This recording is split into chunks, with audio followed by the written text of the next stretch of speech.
I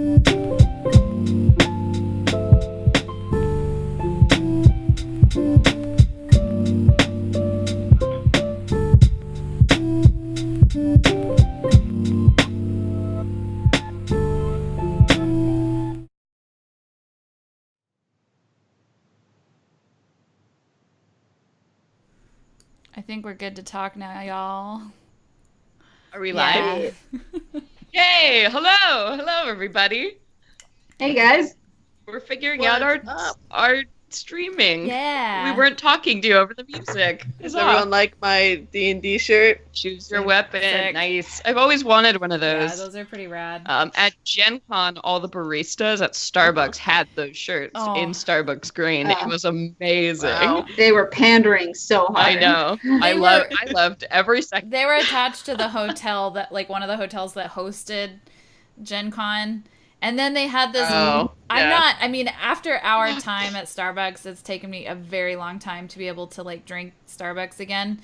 And even then, it's still, like, when I'm in a pinch. But they did have this drink that was the Dungeon Master's brew that was really fucking good. It was so good. Oh, I don't know. Yeah. That was great. So, well done.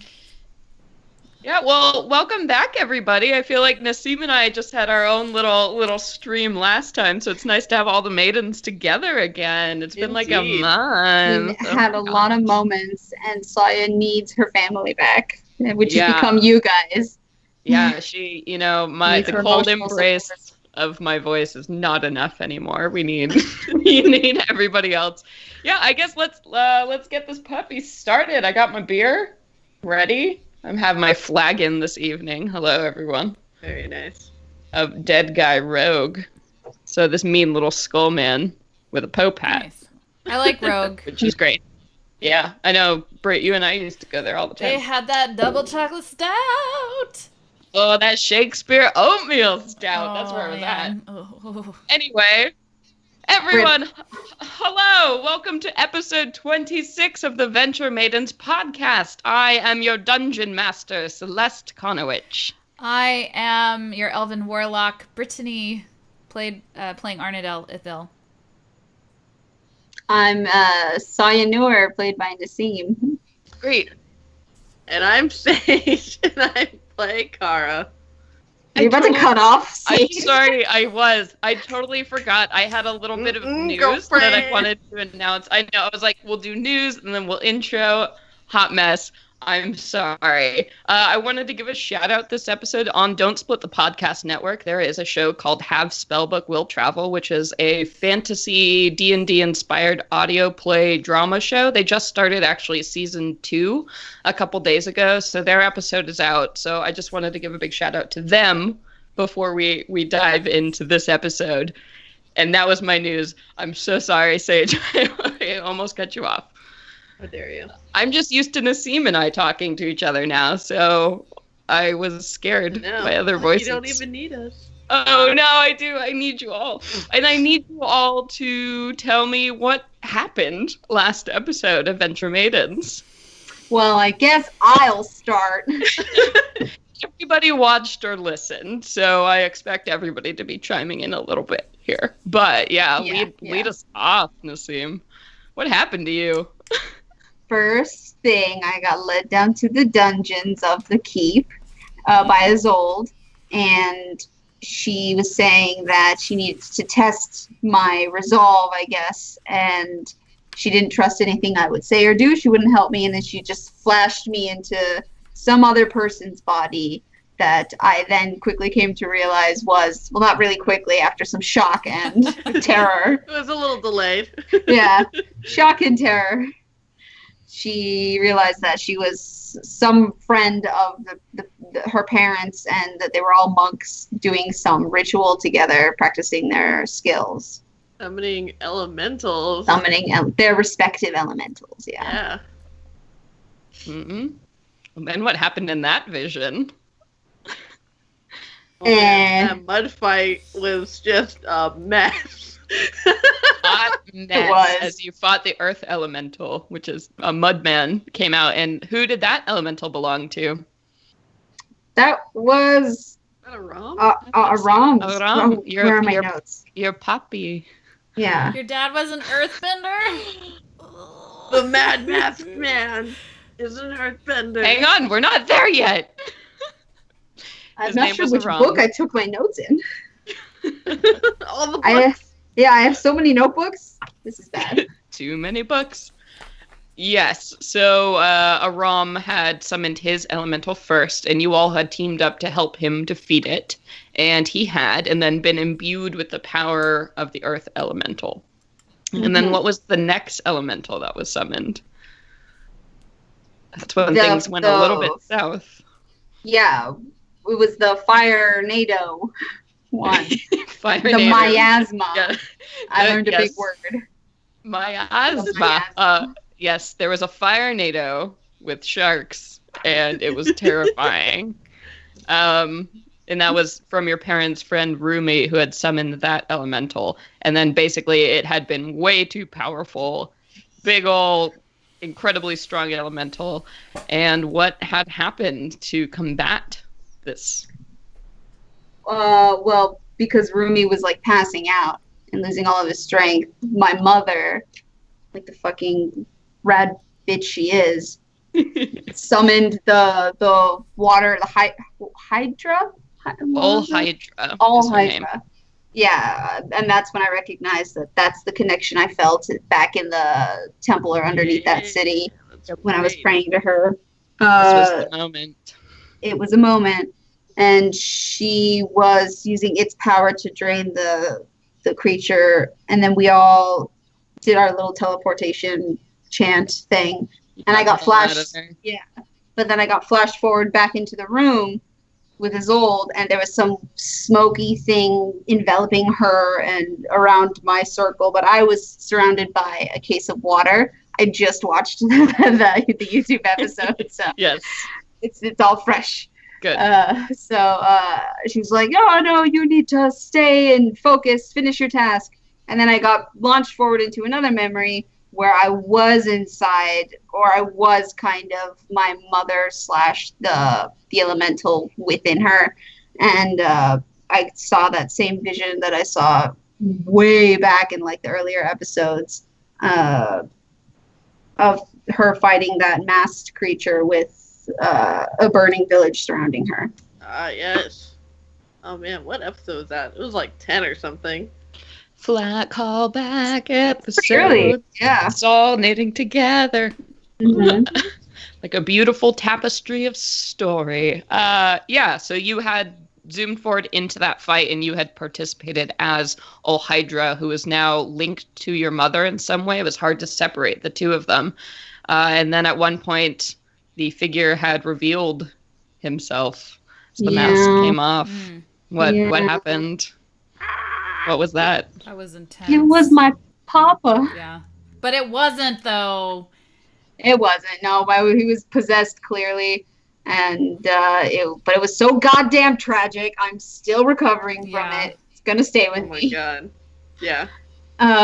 And my mother was forced to fight him, and then it eventually led to both of their deaths. And I could feel the water elemental being pulled out of her, and that's when I came back into the dungeon again, and I was like on the floor, and I heard the voice of the same voice I've heard a few times now in some of these visions tell me that he was coming to get me. Mm-hmm. Yeah, he would be there. He would be there for you soon, and he loves you. Yeah. And what had you seen about Isolde this whole time? She was just like cold and out on the ground, and Arnadel had just busted in the door. Yeah. So you had seen during that middle part of all of this, Isolde seemed to have been fighting something She got off. pinned. Didn't she? Yeah, trying to keep you in the vision. Yeah, some invisible force, and the smoke had rolled over her, and you had seen her screaming face with blood rolling down her face, like out of her eyes. And she was just completely collapsed cold on the ground. So, scene. Lovely. Yeah. So, scene, basically all of episode 25 took place in the 5 to 10 minutes it took Arnadel to run from the council chamber down below to the dungeons. You had blown open this door just with sheer arcane power and rage that your friend was in danger. You had blown open the doors, and you see this scene before you of Saye screaming down on her knees with this water shield sort of thing around her, and Isolde toppled over on the ground in front of her, and this faint lingering smell in the room that you can't really place, but it's like a mix of different spices, herbs, like you would smell in an apothecary shop. And as you just burst in and take all this in, the shield around Saye just melts. All of a sudden you hear the splashing of just like a bucket of water falling and splattering on the ground, and Saye just sort of topples over onto the ground, and Isolde is completely out cold on the stone floor. And okay, here we are. I immediately I am so hopped up on adrenaline. I run over to Saye and like hold you, and then I yell at Alistar to fly as fast as possible to go get one of the other members of the Elysium Keep, because this is clearly an emergency. Like, Isolde is got blood all over her face. Yeah, her face, yeah, it's just a covered mass of blood, basically. Looking at her, like, without a medical check, you have no idea where the blood is coming from or if she has wounds, like, but it's, clearly this is a bad situation. Not what Arnadel was expecting to come into. So, like, quick thinking, tells Alistar I can speak through Alistar, and, like, I just have Alistar fly, and just you hear, help, get to I need help in the dungeon, help! You hear this, like, little hissing sound from him as he's startled, like he was on your shoulder. Yeah. And then he jumps down and, like, tumbles, runs for a moment, looking back at you, looking around, and then takes off. Did Arnadel see any of the smoke when she busted in? Arnadel has not seen any smoke. You still see faint traces of it, just dissipating around the room. Saye, are you okay? What happened? What happened to Isolde? How do you feel? Are you hurt?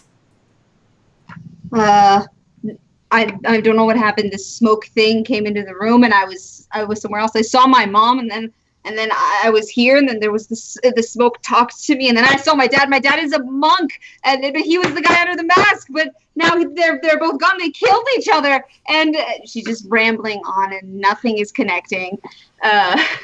I think she wants to, like, run out the door and see if she can see the smoke leaving the dungeon and, like, going out the corridor or anything. Yeah, you do. You get up, you run to the door. It looks like the smoke didn't, like, escape from the doors. It just seemingly is disappearing. It's not going through cracks or anything. It's not following a pattern of normal smoke. So you look outside and there's nothing there, and you turn around and all the traces of the smoke are gone from the room. I turn Detect Magic on to look at Isolde. Okay. Isolde has that aura about her. She is innately magical. So that kind of golden glow of divine magic about her. Her aura is speckled with these strange purple and black spots, almost. As if, like, oil has been splashed onto it. You know, it has that weird kind of shifting quality to it. Yeah. Do you want me to roll an Arcana check to see if I understand what School of Magic this is, or... Sure. Yeah. Oop, that's not. That's going to be a 16.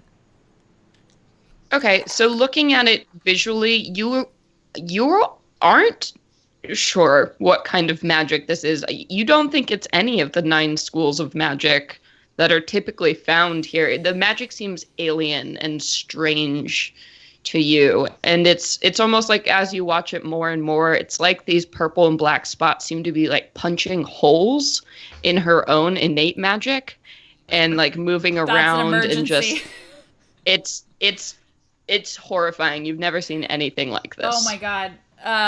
Saye is still within earshot? So I was just at the edge of the dungeon. Does it feel like I can pick, like, would I want to touch her or not? Like, probably not. I don't want to touch her. You don't think there's, like, a curse or anything on her, like, or contagious? An effect? There's something wrong with her. Okay, so I grab her. I'm going to grab her. I think I consider it, and then I grab her and, like, I don't know. Do you want me to make it? I yell at Saya. Saya, help me. We've got to take her. There's something very wrong with Isolde right now. Yeah, okay. And she comes over and grabs her feet. Okay. Yeah, so Isolde is surprisingly light as you pick her up. You would guess maybe 90 pounds. It's just the robes that are really, like, hefty. Most of her weight. Yeah, and so you pick her up easily between the two of you, and you take her outside to the dungeon, the pathway there. So you're on that lower balcony, and then the set of stairs that were curling up to the main keep. And just as you get outside, you hear a door fling open at the top of the stairs, and you see the gliding form of Vlad just at the top of the stairs. And he begins to come down in his quiet way, not making a single step as he progresses. And without saying a word, he reaches out for Isolde and takes her from both of you, easily just picks her up like no effort whatsoever, and begins to glide very quickly up the steps and away. Hurry, Rem will want to know what happened. And with that, he makes his way up to the top of the stairs and is gone. Okay. And Kara, at this point, you begin to hear a ee sound coming from outside of the door, and Alistar just sort of crash lands, like right in front of the council chamber doors, and spins around chattering on the claw, and opens his mouth, and you just hear Arnadel's voice like, "Help! Help!" coming out. I can get messages in real time. I'm like, Isolde, we're on our way back up to see you. Sorry, I'm rolling over. I was going to get the picture of Alistar Fitzpatrick. We're on our way to come up and see you. Can you, we'll be there soon. Rem is like, what's the matter? What's happened? Who are you? She's like looking at the dragon like, what? Oh, that's Alistar. That's on the dragon thing. Oh, I can hear. Yeah, I can. Yeah, you got it. So, yeah, but what happened? What's going on? And at this point, Kristoff is up from his seat and his sword is drawn. And he's moving over towards the door to, like, look at the windows, see if anybody is, like, attacking. I'm out of breath, and you hear, like, a weird, like, like, panting sound as I explain everything through Alistar's mouth to everyone in the room. The minute... Aw, baby. Yeah. The minute Rem hears that Isolde is in trouble, she bounds around the table and just goes running out the door and down the steps. And at this point, so I'm going to say you all are sort of running towards each other, and you see Vlad and Rem sort of meet in the courtyard. Yeah. Let's not forget that Kara is still holding a baby. Kara does have a tiny baby in her arms. What is Kara doing at this point? Rem goes running out of the room. Kristoff goes after her. Yeah, Kara immediately takes her axe in one hand and like baby in the other and is like, let's go, little buddy. This is Kara's baby now. Seems like it. All right, so you follow down with the party, and you all sort of meet in the central courtyard. Now, a few of the children have dispersed. They look like they've been contained and led other places, so the courtyard is largely empty at this point. And Vlad exchanges a couple low words with Rem, and you hear her say, "We need to get her to the tower immediately."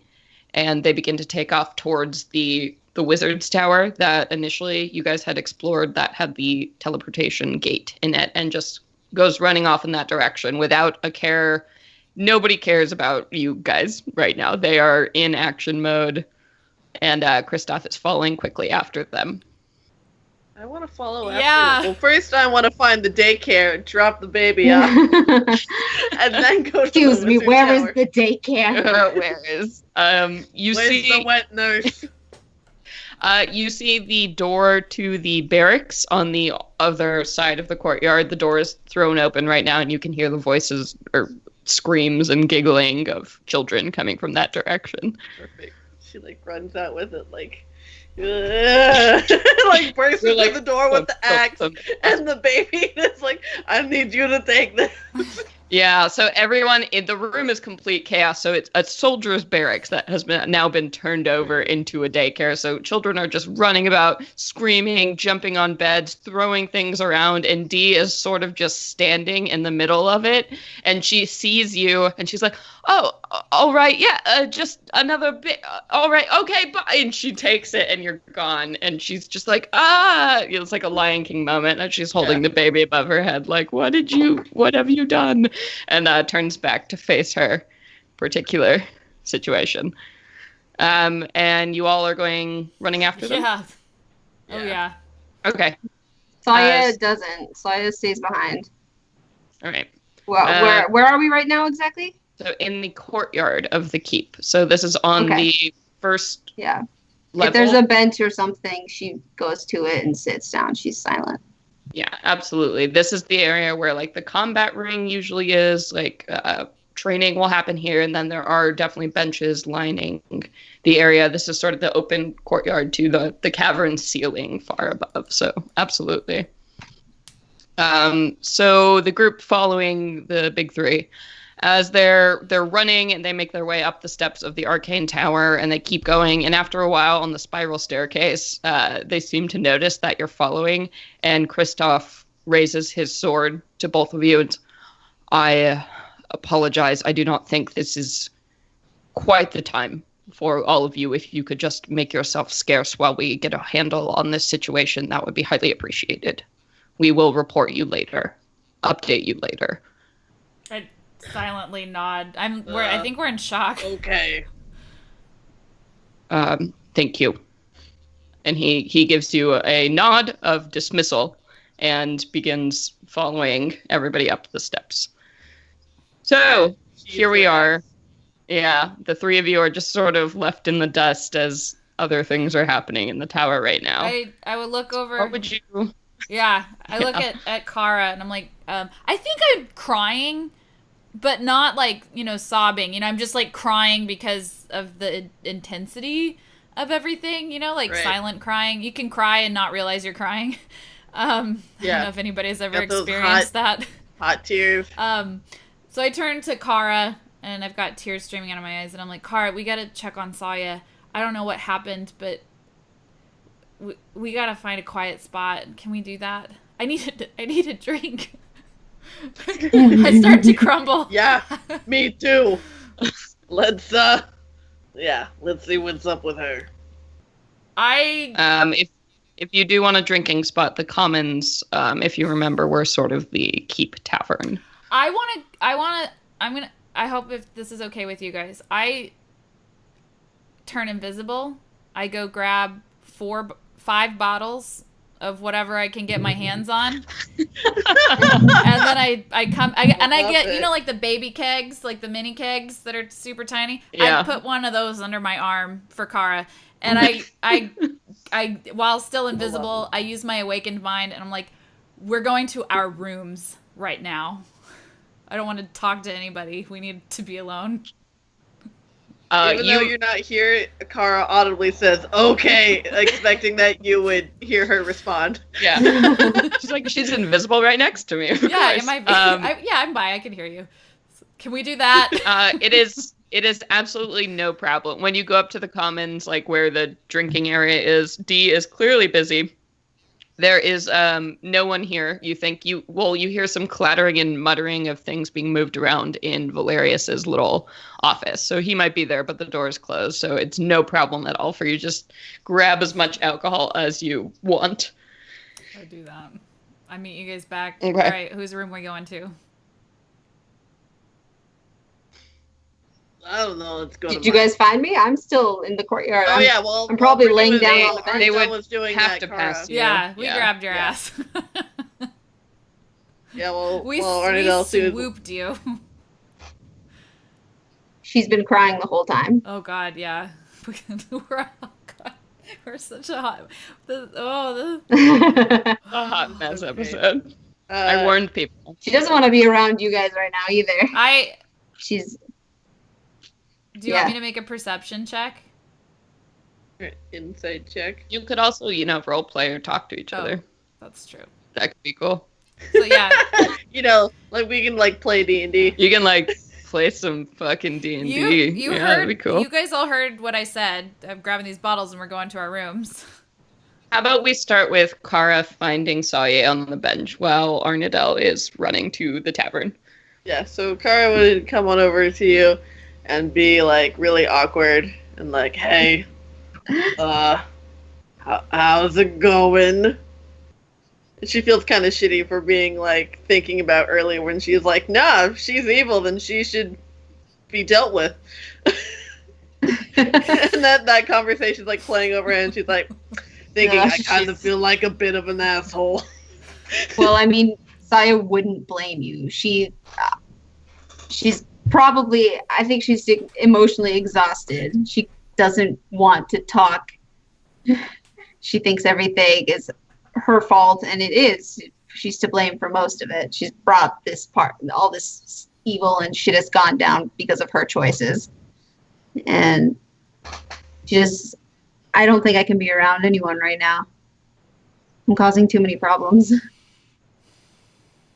Well, if you'd like some space, then I think Arnie's grabbing some booze, and we'll be up in my room if you want to talk or something, about your feelings. Thank you. And she tries to reach for your hand. She gives you a real hug. Oh, she's crying even harder now. Oh. It's very yeah. She's like really like hugging. She's like, oh, pet. She quickly tries to stop and pretend like she's better. Yeah. She's like, well, I'll see you later. Yeah, sure. Hey. She gives like the wink in the gut. The Fonzie fingers? Is that what just fucking happened? Kara is Fonzie, everybody. Yeah, Dwarven Fonzie. Alright, so Kara, are you heading up to your room alone to meet Arnadel with the booze? Yep. Booze delivery? Yep. Alright, so when you arrive at your room, there are packages that have been left for you. Your room has been made, for one, so house service has come through, / Vlad service. And on your bed is a small package and a slightly larger package and a sack. Oh boy, it's like it's Yuletide, and she opens them. Are you describing two naked boys? Whoa! Hang on! What just happened? Sacks, boys? No. Kara would not like that. So... Arnadel wouldn't know what to do with it. Just like Aaron's naked in your bed. Not the right time. My love. So in the smallest pouch is 150 gold pieces. In the other two pouches, please describe to me what is there. The gifts from Rem that you have chosen. Oh boy. So in one package would be a very beautiful decanter, little travel size decanter, made with this gorgeous what's the word I'm looking for? Embossed copper with these really spectacular dwarven ruins, and she feels like a little there's a tag on it that says R and it has a little heart on it. And Kara feels her heart just Twitter paint. Twitter paint? That's a good word. And in the other package is a lovely leather bag of holding. That's got her initials on it. Maybe that one was actually in a box to deceive you. All right. And at this point, I would say Arnadel probably comes charging in with this pony keg and Yeah. I'm assuming I just saw Kara talking and then saw you walking away and I was like, oh. I didn't have seen that since the tavern or the commons itself is on the upper story. So you ran upstairs and ran around and back to the rooms. So you haven't seen Saya yet. So I come in, I'm like, oh, What? You got presents? Where's Saya? She said she wasn't in the mood to talk. She said she might be by later, though. She was really, really upset, like, really crying.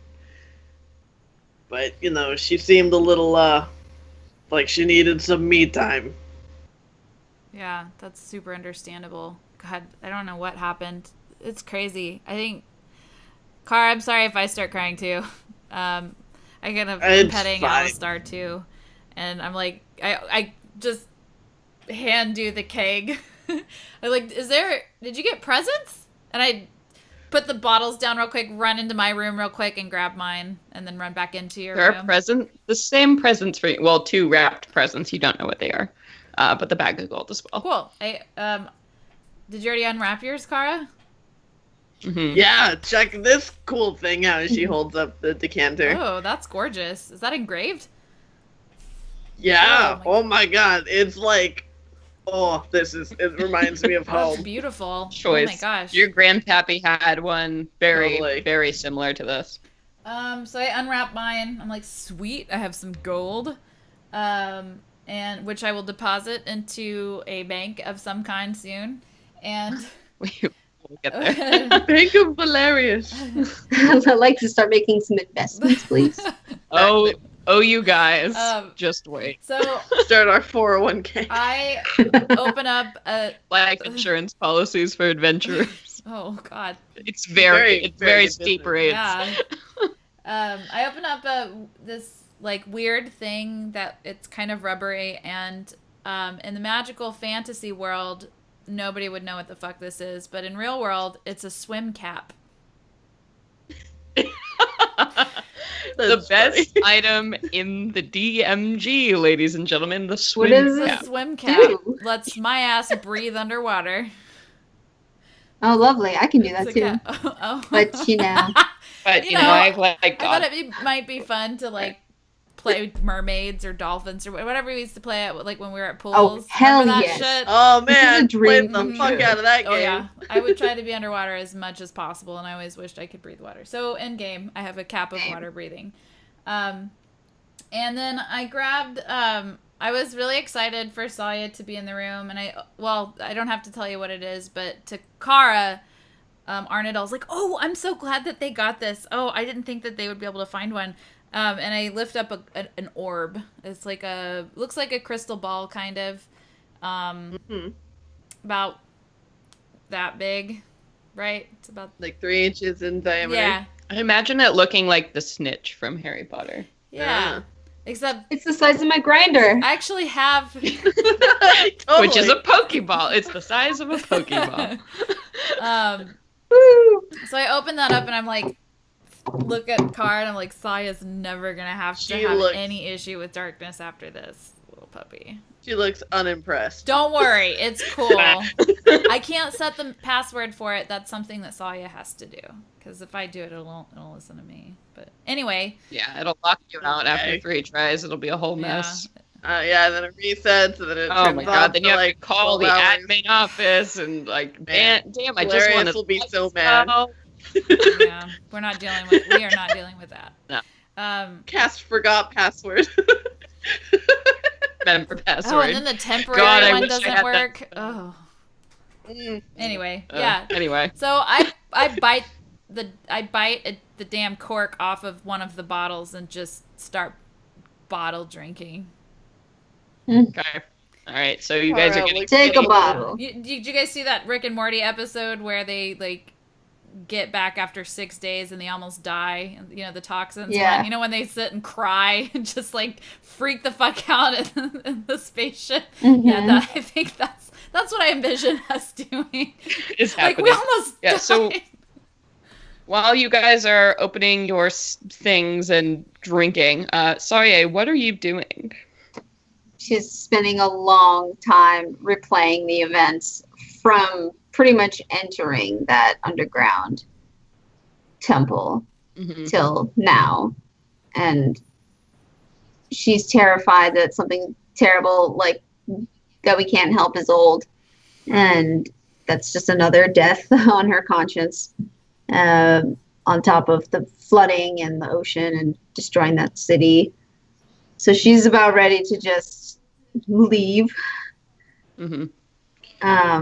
She thinks it'll be better for everyone. But she's also weighing the responsibilities that the Sisters of Sorrow and her maidens. She cares about all of them too. So she probably eventually makes her way up there, but she hasn't really hasn't said anything yet.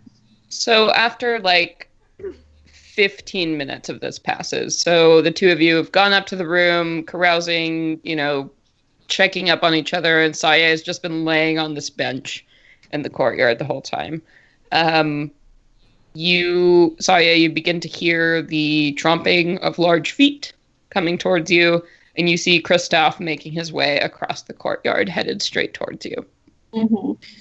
And as he gets to you, his face is pretty much unreadable. Is sort of his MO, but he's... I think you should come with me. Headed straight towards you. Brittany. Are we still good with the audio? Okay. So he heads over and says, I think you should come with me. She sits bolt up immediately and stands up and is ready to walk. And he leads you silently over to the wizard's tower and up a couple of flights of steps and turns into a stone door, a long hallway, and another door. And you enter what looks like a small, like a medical room, just like one cot there and very bare furnishings. And you see Isolde, now her face is clean and she's like in just a white shift. Lying, she could be sleeping, like on the bed right now. You can see her chest rise and fall, and Rem is just sitting there, like holding one of her hands, like so intently, like close staring at her. And Kristoff gets you into the room, so it's a little bit cramped right now with all four of you in there. And he closes the door behind, and Rem looks up at you, and you can see her eyes are a little bit red, like she's been crying. She's alive, but it's hard to explain. There's something wrong with her. It's the same thing that's wrong with you. I'm so sorry, Saye, that we misjudged you. This clearly wasn't an evil that was in you. This was some kind of evil that was affecting you. And now it has Isolde as well, because of our ignorance. And for that, I am so sorry. This is so confusing. Why won't anyone tell me what this evil is supposed to be? You keep talking about it. I don't know where it's coming from. How is it? Why would it go for me and now to her? I wish I had answers to give you. I am furious that I don't understand exactly what is happening. And I wish there was something I could say to elaborate what this is, but some kind of, I don't know, some kind of darkness, something has a hold on you, and I think it's clear that whatever that was is now influencing Isolde as well. What do you need me to do? I'll do anything. And Rem looks at Kristoff, and Kristoff just gives her a blank expression. Like, they go ahead and make a, what's the sense motive now? Insight check. Insight. 14. To you, they're not guarding their emotions at all. They seem like very much on the level with you about being angry and hurt and feeling like personally responsible and confused. And they're not mad at you. They're just mad and like miserable that Isolde is in this situation and they don't know what to do either. And Rem is like, all right, well, I don't know. Clearly you passed the test. There is nothing wrong with you. You would not have returned. None of this would happen if you yourself were under some kind of evil. I think it's something rather something is touching you. Something is obsessed with you or part of you in some way, and perhaps Isolde touched it or activated it somehow and brought on its anger. We don't know. We won't have answers for you, but I wanted you to know that she looks over at Isolde on the bed.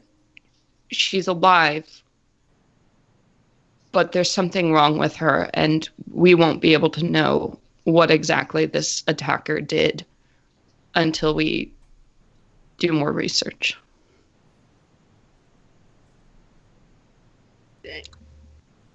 Okay, well, I mean, we could keep playing out this scene, but it's getting a little heavy, and it's basically Saya is the same throughout. She's just open ears and willing to do whatever. She's amazed that she passes the test. I don't know how. She still very much feels the responsibility of her actions. Yeah, and sort of at the end of it, Rem is, we'll let you know if anything else happens. But no, you are welcome here. And we are sorry. So sorry that I misjudged you and brought us here. Please don't be. She turns around and walks out. And jumping back to our two companions up in the room. What's going on up there? Kara's trying to do a keg stand with the tiny keg. Would Kara like to make an acrobatics check? Yeah. It is so tiny. Take disadvantage because it is so tiny.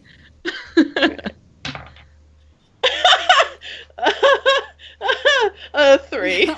Yeah, you fall a lot, and you hit, like, the edge of your bed, and you hear, like, your head thunks against something, but you're so used to that, you're just, like, think it's hilarious, and kind of go spinning. She's like, Arnie, are you watching? I'm gonna do it this time. She's like...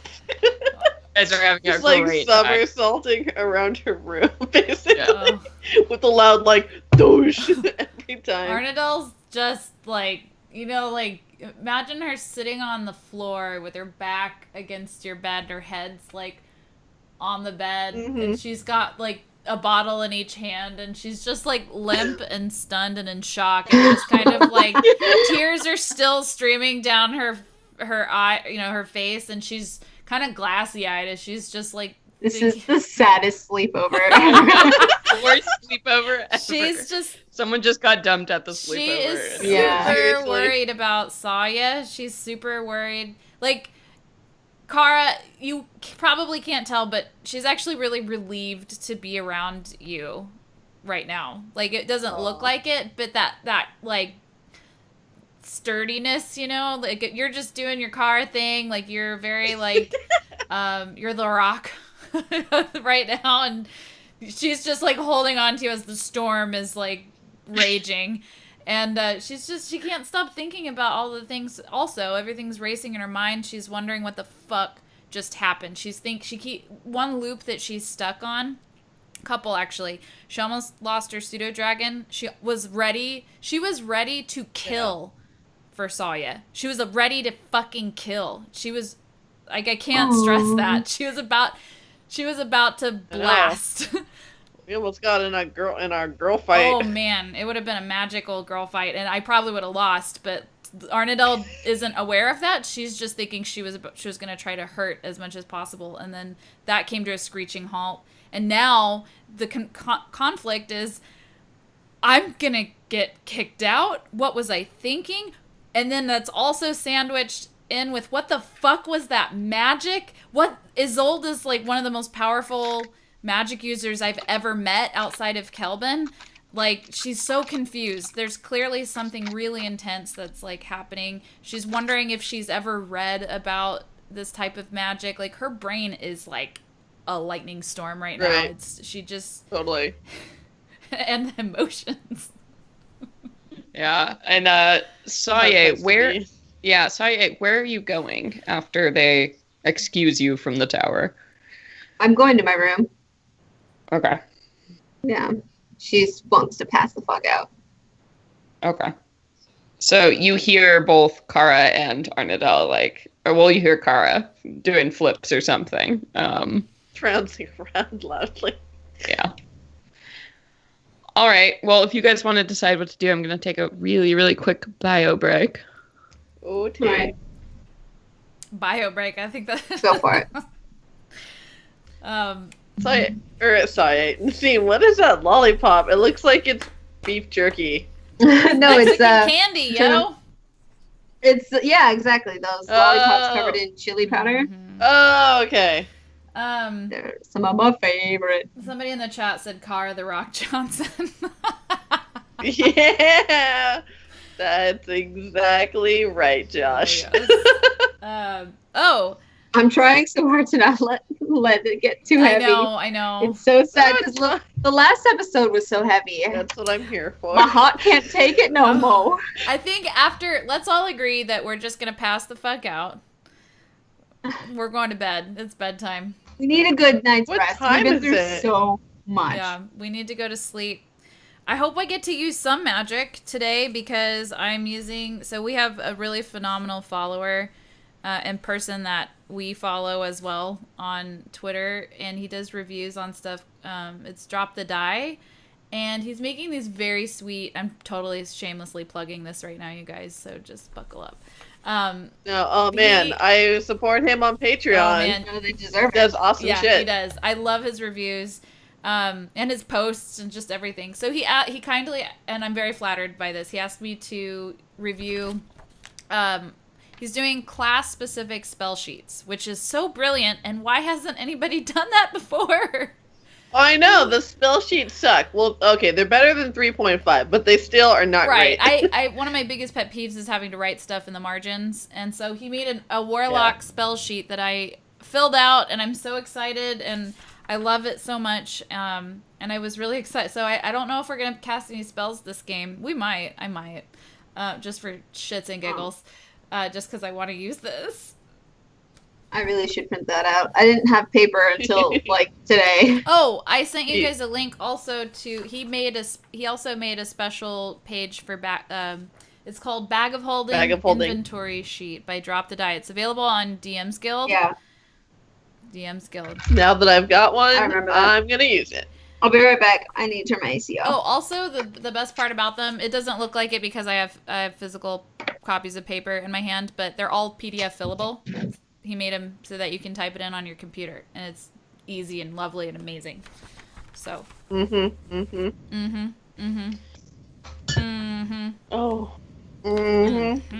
Girl. Oh, where are my keys? Why do you need your keys? So I can open my sinful apple cider. Ooh. It tastes like liquid apple pie. Oh my god, that sounds great. It's pretty great. All right, guys. This super happy, fun episode. Let's keep going. So Kara eventually gets dizzy and just kind of flops down on the ground next to Arnie, and then gives her a firm pat on the thigh, what's going on? You got the thinky face on. I roll my head over pathetically. I hiccup. I've actually never hiccuped while drunk, but maybe Arnadel's a drunk hiccuper. Have you ever? I would see it. Yeah, I totally have. You guys have hiccuped from being drunk? I've never. After being, sobering up after being drunk, that's when I hiccup. I call that. Well, it's not because heaving. I'm drunk, but I've hiccuped during, inebriation. I've never. I'm just okay. Anyway, I guess Arnadel's a hiccuper, so she hiccups and then looks at you and she's like, I think I need to go to bed. Kara, I want to fill you in on everything, but she's kind of drunk, like sad drunk. I just needed to go to bed. I'm sorry. And then she passes out on your floor. After you've been asleep for a couple minutes, she like picks you up very gently and like very gently, gingerly places you on the bed. Oh, thanks. And puts the blanket over you and just goes to pass out in your room. Okay, that's fair. That's totally fair. Switch seas. You made sure to put me on my side, turn my head away. Yeah, exactly. Put stomach. you in the Heimlich. Yeah. in the Heinz position. Yeah. Arnadel's a lot heavier than you imagined. Yeah, she kind of fumbles for a second because she's like, "Oh shit, this girl's bricks." Saye, when you get to your room, before you can lie down, you see that there are 2 parcels for you on the bed, and a gold pouch. Ooh, the gold pouch. I can assume is money. Yes, 150 gold. Yeah, she doesn't bother looking in it. She just puts it on a table or something nearby the bed, and then opens the gift thing to find what is it called exactly? Fireball necklace of fireballs. Necklace of fireballs, which is like, I imagine it looks like a beaded, like, you know, those bracelets that monks hand out to you all the time. It's kind of looks like that. So it's got the tassel at the end of it, and it's kind of glows like a red marble almost. Oh, absolutely. Sapphire marble thing. Yep. That's what it looks like. And it has like 8 or 9 charges or so blasts. Actually, let me roll for it. So you rolled max, so it has 9 on it. Hell yeah. 9 beads. Yeah. Did you pick your other thing? Was it 2 things? Yeah, you got 2 things. It's okay. We'll circle back. You're too tired. And there was another really awesome gift that we'll hear about later. So stay tuned. So you scoop those off your bed and go to sleep? Yes. And everybody goes or try to sleep. And the evening passes. Oh boy. When you all wake up, you are all awoken by the sounds of screaming children voices coming from the child's voices, the ones where you can't tell if they're sad or angry or delighted. Oh god, that's the worst. Just running around like somewhere outside, and that's the first thing you hear. So what are we all doing first thing we wake up in our rooms? Finds a trash can to puke because of her terrible hangover. Yes. Somehow a bucket has appeared in your room. In my room, as if somebody sensed your needs. Everybody has a bucket. She like leans over and she's like, "Fladge, you're the best." You hear us. Arnadel doesn't get hangovers. She wakes up. She's sore because she fell asleep on the floor for a minute, and gets up and brushes her teeth and goes into her room and sees Kara and is like, "Oh." Before you walk into the room, you see that there is a note, Arnadel, tacked on your bedroom door. And in a nice script, but also a little bit like boyish, trying to be nice, it says, "I heard you were back. I know things are a little bit crazy right now, but if you have any time, I'll be in the Commons for a while with Valeria, so stop by." Signed, Aaron. I'm dying. Excuse me, is Aaron spelled with an I or an O? Aaron. Oh. Damn it. Well, he dots the rest of his I's with a heart in the note. Just tacking on. It's actually in pink gel pen. Yeah. It's got a sticker. It's probably on his it. sister's. That's the first thing I think. Oh, it's probably his sister's stationery. Right, he has a sister named, don't tell me I remember. Mila, that's right. Mila. Anyway, I'm kind of groggy because we were up late, and I look like shit. You know when you cry really hard and your face is swollen and puffy, and you look like you haven't slept in like 48 hours plus? Arnadel's like, ugh, shit, okay. Like it's she's real excited, but also just like fuck that now. Oh god, I need like a day. So she gets some wet water and like blots her face and tries to like make sure the water's really wet.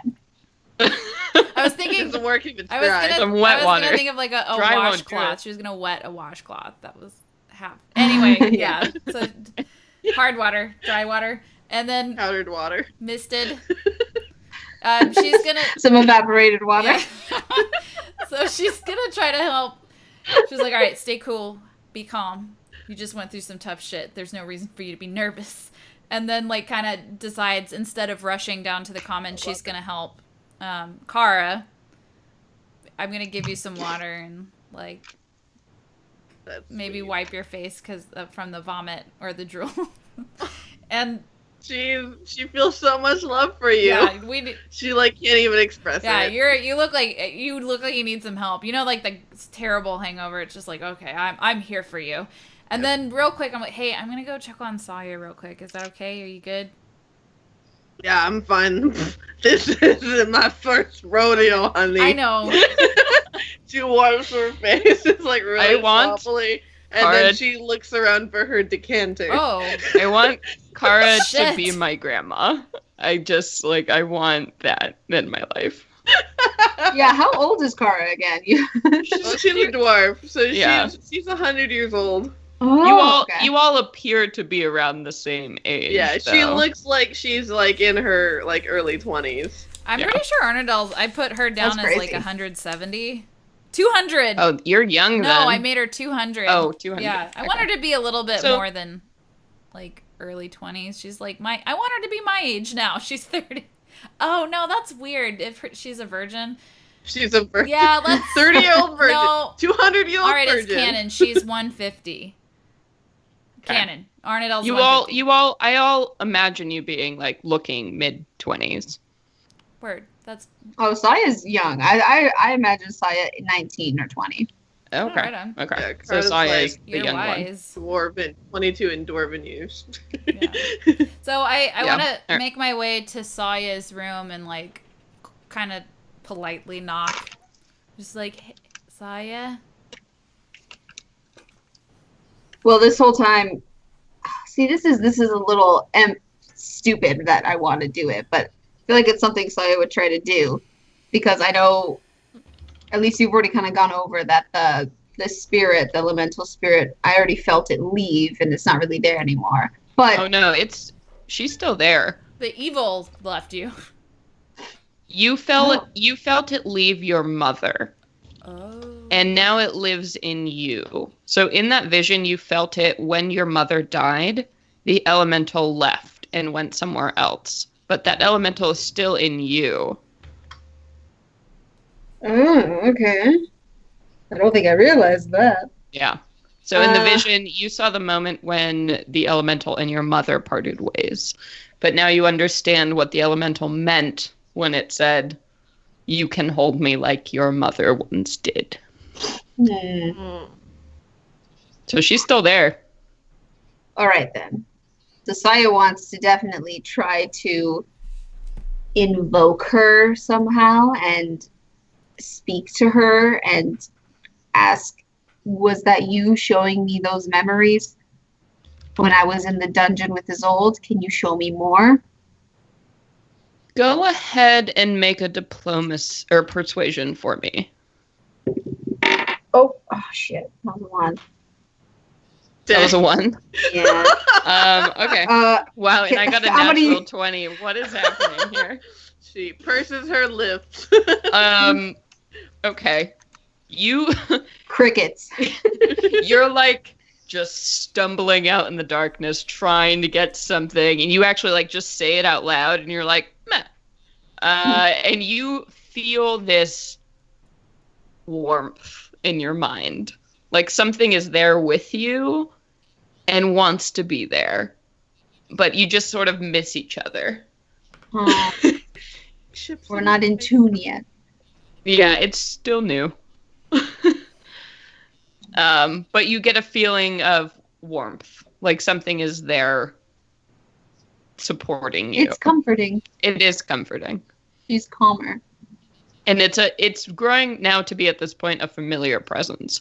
Especially because you've experienced it now in visual form outside and spoken to it, and you just have a tighter connection with whatever this thing is. Mm-hmm. Awesome. So you come into my room, Arnadel? Yeah. Well, if you let me, I'm knocking and be like, hey. Yeah, no, she's like, come in. I crack the door open and kind of like peek inside, just like, hey, how you doing? A little better. But she like immediately wraps you up in a big hug, a bear hug. It's like, thank you so much for coming down. I'm so glad you were there when I woke up. Oh yeah, I hug you back. Orna's just like, okay, I cried too much. I'm trying to see Aaron. Don't cry, don't cry, don't cry. And she's just like hugs you really hard too. Yeah. She's just so grateful that the first thing she saw, well, at least not really, when she woke up, was you. So it was comforting too. And she's down to like we're so mushy. Sorry. Hey, people in the chat, because of the sugaryness going on in the other room. You know what? If you guys don't like role playing in D&D, you can get out of this podcast right now. We're also keeping it fucking real. We're dealing with PTSD. Nobody ever stops and thinks about PTSD of characters in these very crazy situations. Seriously. We're all storytellers, okay? We are. Okay, so I look up, I look at Saya, and I guess, would you want me to roll an insight check to see if Saya wants to talk about it or not? Arnadel doesn't even know if she wants to talk about it. She's on the fence about, hashing this out, or, hey, let's have a normal day. Just... Resolve it between yourselves before we go to the diary. I would say if you ask her, she'll tell you, both of you, no problem. But she isn't trying to hide how she feels about it. She's very clear. She's taking responsibility. She's sorry. She needs to be at her side, and she's going to do whatever it takes so that this doesn't happen again to anyone else. And she swears that it'll never happen to either of you. I believe you. I know it wouldn't. It made me so, and I guess we'll talk about it. Arnadel's going to say, it made me so angry that they accused you of being evil. They have no idea. It made me so angry. And it made me angry that it made you believe that you were evil or something was wrong with you. And, you can see Arnett. That's not important. It is. It is to me. If it's not important to you, it is absolutely important to me. And when you agreed to going into the trial and I told you I'm with you no matter what, I'm serious. And Kara. I'm still angry, Saya. I'm still angry with the organization that they felt like it was necessary, that they couldn't have found another way. They were really going to resort to the possibility of you dying from this, and Arnadel's starting to question things. Well, don't feel too upset about it. I would also just call in that, Kara, you can hear this conversation happening if you want to. Interject at any time. Yeah, eventually I was about to say she would put her hair up on a very large and messy bun on top of her head. It basically looks like another small head. And I know it well. It's just kind of leans in through the door really slowly, hi guys. Hey, Kara. She put a breath mint in your mouth. You're a pro. You're a fucking pro. Morning after. She invented them, actually. Yep. That's also now canon. Yeah. So she leads in. See you guys talking. I do want. So I was just gonna say to Arnadel, don't feel too bad. They felt the need for some reason to apologize to me, so they took some responsibility for this. They know what they did wrong, and I know what I did wrong too. What's actually wrong with her? What did you do wrong? Some evil. Well, I shouldn't have taken in that goddess. Is she evil? I feel like there could have been another way, but I just dove right in. Literally. So yeah, I don't think that was bad. I don't think that was a bad choice. I think that was the right choice. There were reasons to do it and reasons not to do it, but either way, the outcome I just have to take responsibility for. Kara plops down onto your bed and is like, I would not have made that choice, but it is what it is, and there's nothing we can do about changing it unless either of you know some crazy time magic or what. I don't even know if that's real, but you know. It is real. Like, we have it. Exactly. Well, there you go. The point is to try and move forward. Yeah, and fix like it. you said, you know, you're doing what you can, and that's what counts. That's what makes you a good person at the end of the day. I do. She cries to that immediately and then gives you a big bear hug. She's just kind of like standing with her arms open like, okay. So much hugging this morning. I think we're all happy we're each alive and able to do this. Arnadel makes a mental note. No, she'll tell you. She's like, I do really want... So, guys, I have 2 reasons to go to the Commons right now. One of them is definitely because I want to look through all of Valerius's books to see if I can find anything that matches the description of what I saw on Isolde. Yeah, that's intense stuff. I want to do something that's terrible. It was the worst thing I've ever seen. It was like magical castration. Right? Yeah, you said she was like covered in blood and shit. Blood was nothing compared to what I saw. It was like a thing that was eating her essence. Like, I don't know how to describe it. It was horrible. It was horrifying. It was like she has like a shocked and confused look on her face, like imagine something that can consume like your soul.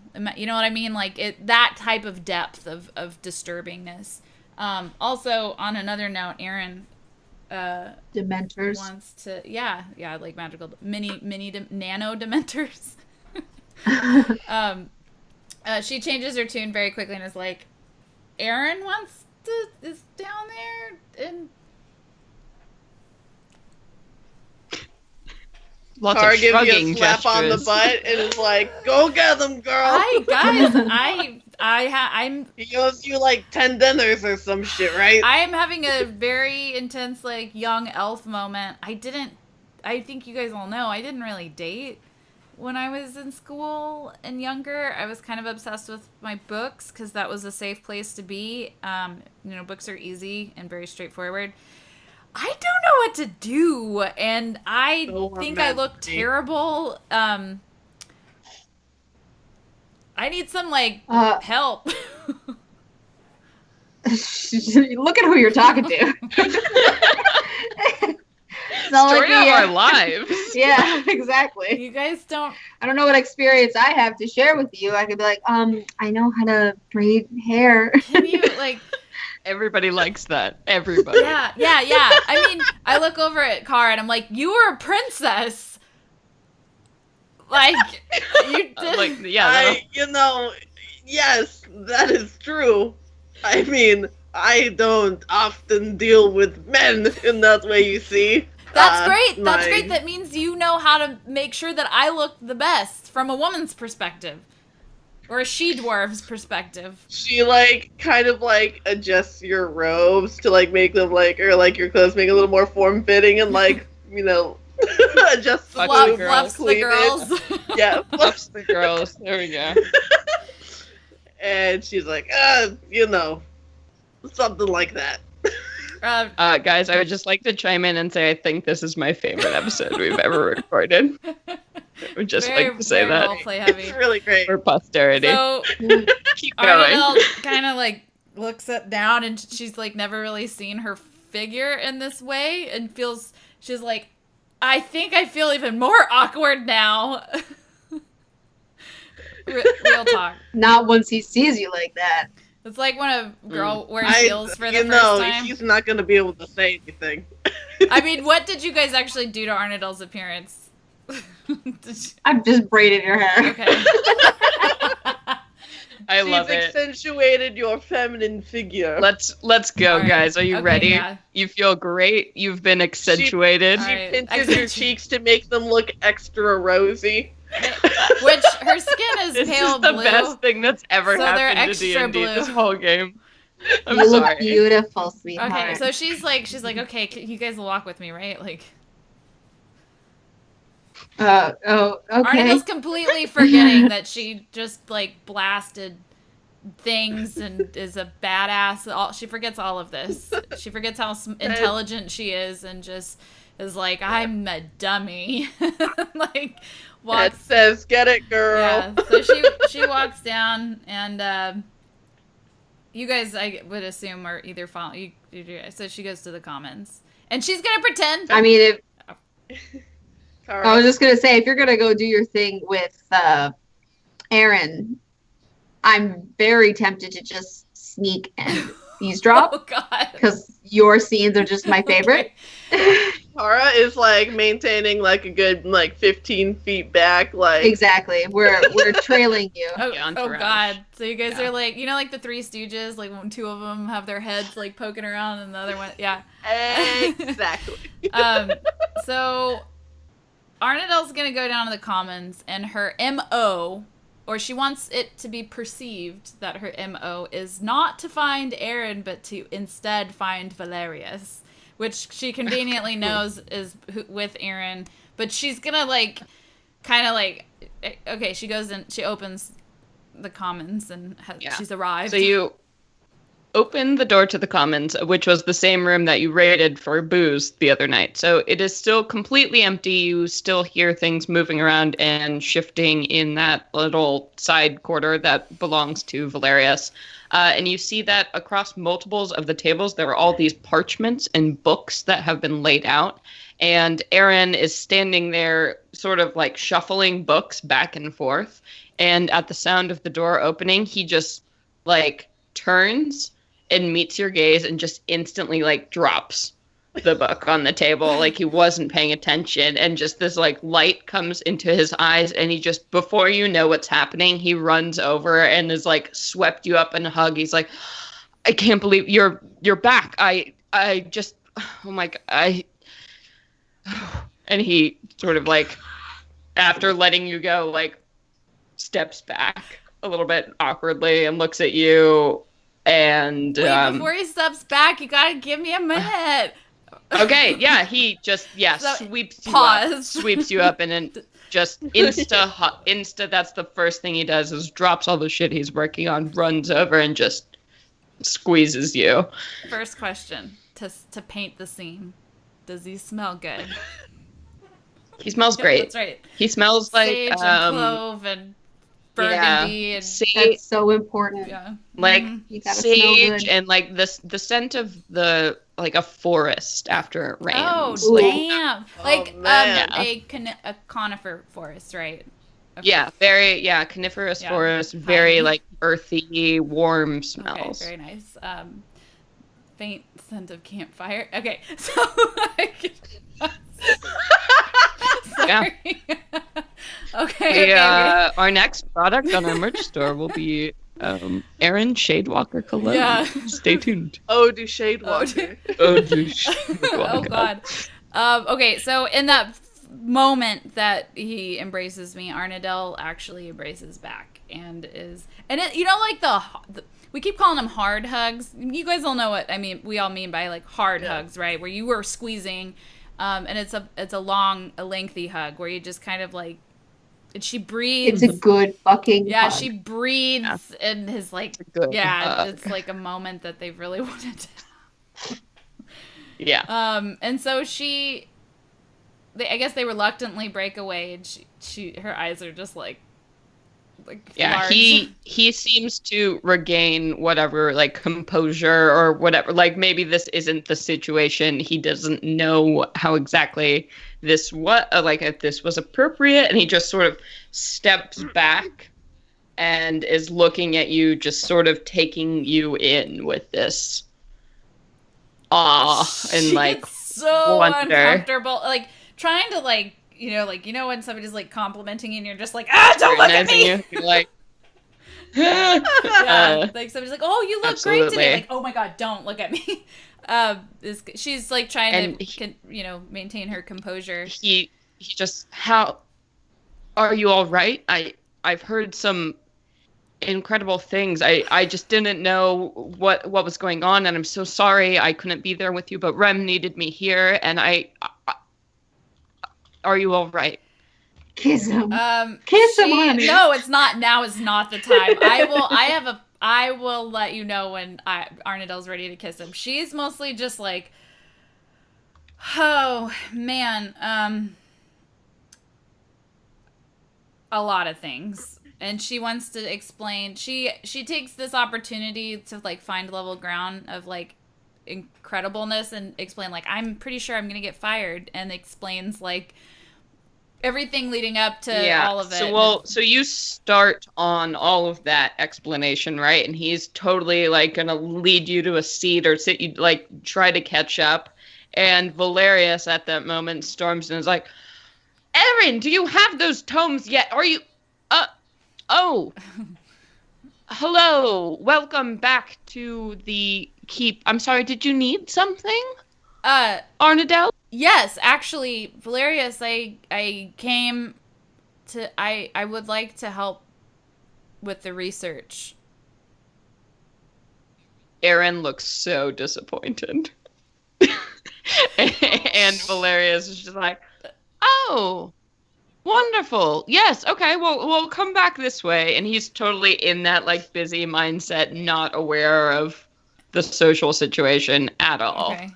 And just ushers you back into his merchant room. Walks back in before she does, right? Yeah. So right before Arnadel picks up a couple of books and pages that she recognizes that might be helpful, and she turns around. She has a free arm, by the way, and she grabs. Oh God, I'm getting nervous. She like grabs Erin and pulls her towards him, and then plants a big fat one on his mouth. Yeah! Oh my god, it happened! You like spin him around and he's suave. Just... Yeah. Do you want to roll for how suave this is? Roll a charisma check for me. Yeah. Oh, gosh, how suave. Come on, don't do this to her first kiss. Everybody has to go through this. Oh my god, I'm about to take a picture of this shit. That's a natural 20. Oh my fucking god. Woo! Natural 21st kiss. Oh shit. Oh my god. I don't want to move it. Sparks are flying. Wow. I need to go buy a lottery ticket of all natural 20s that I needed to roll. Most important. God. This is my favorite episode now, too. This is also my favorite episode. So you do that thing where he's turning back to look after Valerius and has that sad expression on his face, and you just deftly, like, grab the edge of his shirt collar and just tug it a little bit, just enough for him to turn around and super surprised, and then you're there, and all of a sudden it's just this melting, like for a moment he's like stiff and then just complete like melting into it. Amazing. Do I drop the books? I don't know, but everything melts, and he just, when you let go and you go walking after Valerius, he looks completely stunned, just watching you like vaguely go. Didn't know you had it. You got a little bit more sway in your hips as you walk away. Yeah, and he's suddenly just I all am in loving these braids. Cara and Saye are watching around the corner great. like, oh. I'm like shaking Cara like this. I'm like, oh my god! You back like it happened.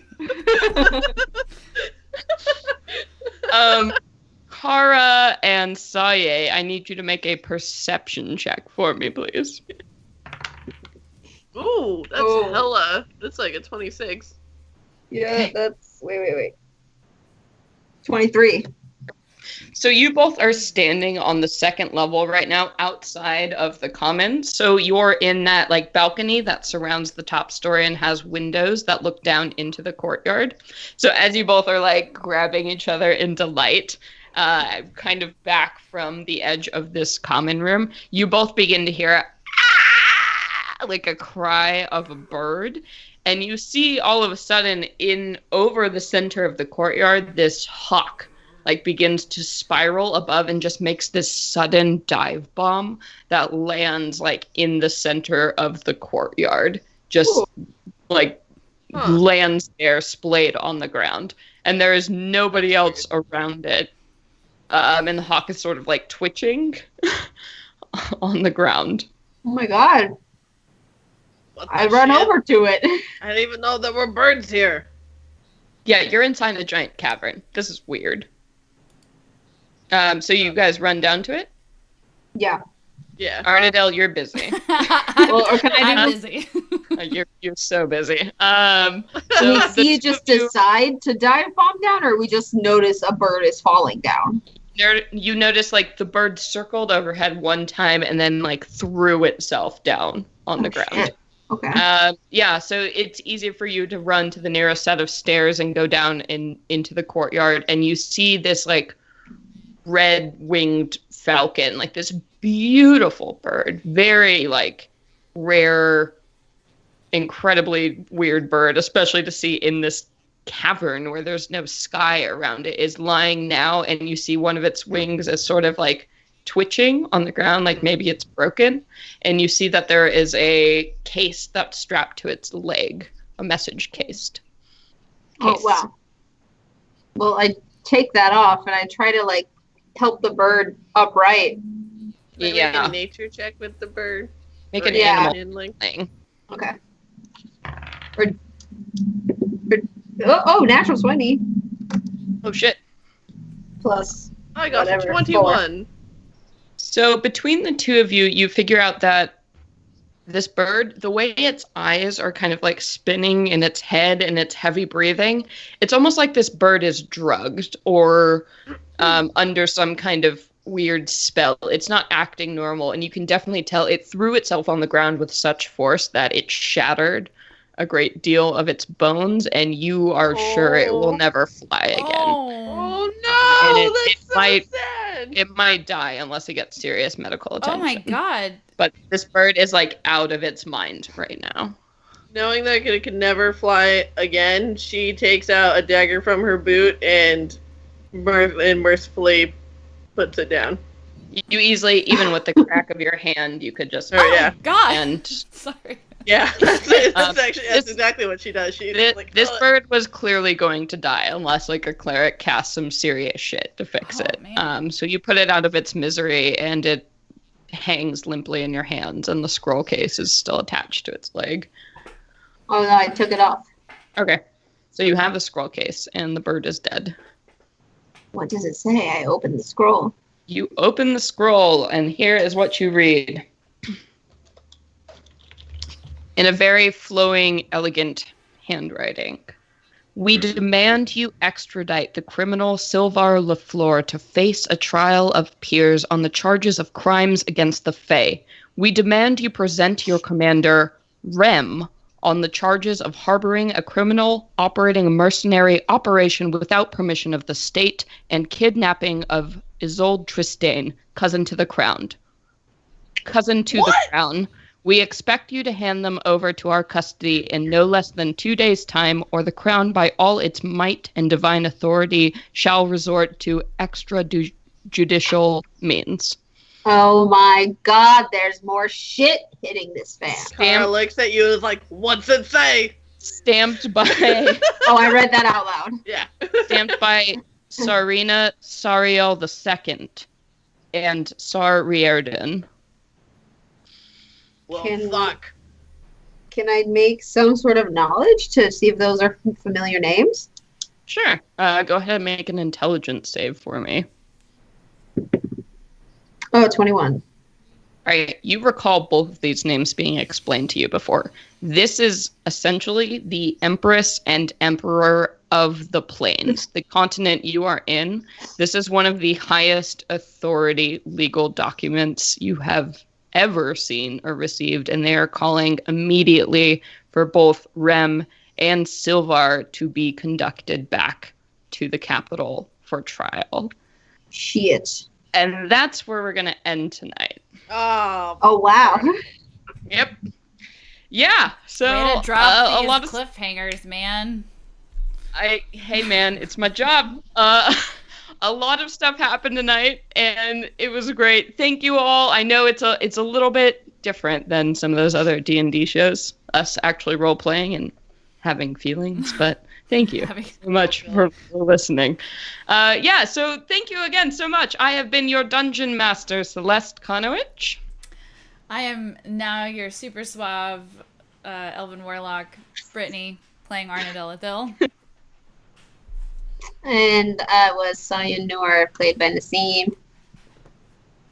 And I have been your silly somersaulting barbarian, Kara. AKA Sage. Thank you all so much for listening. And for those of you in the Twitch, thank you so much for watching live. Of course, if you ever want more information, check out theventuremaidens.com. I know Brittany and Nassim are working on some fun YouTube promos coming up eventually as a thank you to all these wonderful YouTube folks who subscribe to us. You've given us so much support. You guys are great. We want to give you some extra love now that you're giving us some love. I know. It's so great. And all of us, just all the people who follow us on Instagram, on all the other platforms we don't address enough. Thank you so much. And of course, find more information about us on theventuremaidens.com. Follow us on Twitter @venturemaidens. We want to talk to you. Yeah. And you know what? You know what, guys? Until next episode, you know what you should do? You should venture away. We need to assign the right amount of time for that word. Venture away.